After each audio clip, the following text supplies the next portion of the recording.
আসসালামু আলাইকুম বন্ধুরা, সবাই কেমন আছেন? আজকের ভিডিওটা পুরোপুরি দেখার আমন্ত্রণ রইল। আজকের রেসিপির জন্য প্রথমে কড়াইতে তেল দিয়ে দিব। তেল গরম হয়ে আসলে এর মধ্যে দিয়ে দিব এলাচি, দারচিনি, তেজপাতা, পেঁয়াজ কুচি।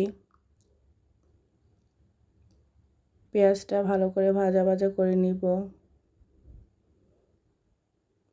পেঁয়াজটা 80% ভাজা হয়ে আসলে এর মধ্যে দিয়ে দিব রসুন বাটা, আদা বাটা।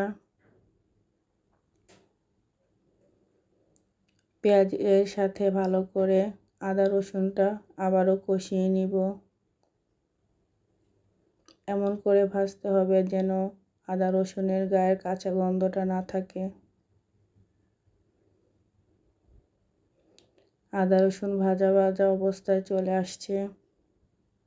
এই পর্যায়ে দিয়ে দিব পরিমাণ মতো পানি।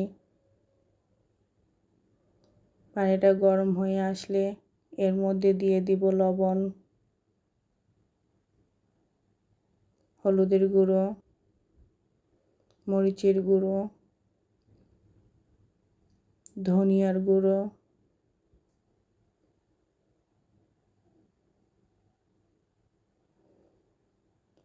আবারও মশলাটা কিছুক্ষণ কষিয়ে নিব। এ পর্যায়ে দিয়ে দিব জিরা গুঁড়ো,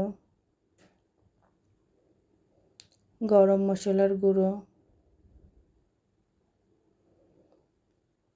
মশলাটা ভালো করে সব উপকরণ দিয়ে ভালো করে কষিয়ে নিব তেল ছাড়া ছাড়া অবস্থায় চলে আসা পর্যন্ত।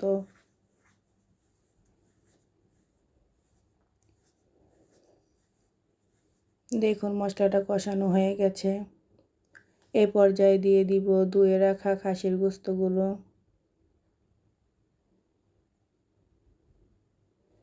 মশলার সাথে ভালো করে মিশিয়ে নিব।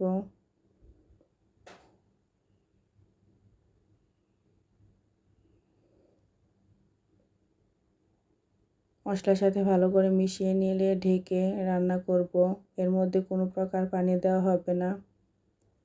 দেখুন গোশত থেকে কতটুকু পানি বের হয়েছে। এই পানি দিয়ে গোশতটা সিদ্ধ করতে হবে আর নেড়ে চেড়ে বারবার কষিয়ে নিতে হবে। কষানো প্রায় 50% হয়ে গেছে। এখন দিয়ে দিব কেটে ধুয়ে রাখা আলুগুলো গোশতের সাথে ভালো করে কষিয়ে নিব। আলুগুলো প্রায় 30% সিদ্ধ হওয়া পর্যন্ত কষাবো। কষানো হয়ে গেলে এর মধ্যে দিয়ে দিব পরিমাণ মতো পানি। পানি দিয়ে ঢেকে রান্না করব।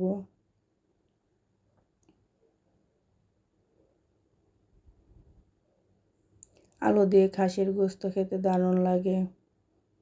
দেখুন তৈরি হয়ে গেল ঝাল ঝাল খাসির গোশত। এভাবে সবাই রান্না করে খেয়ে দেখবেন। আল্লাহ হাফেজ।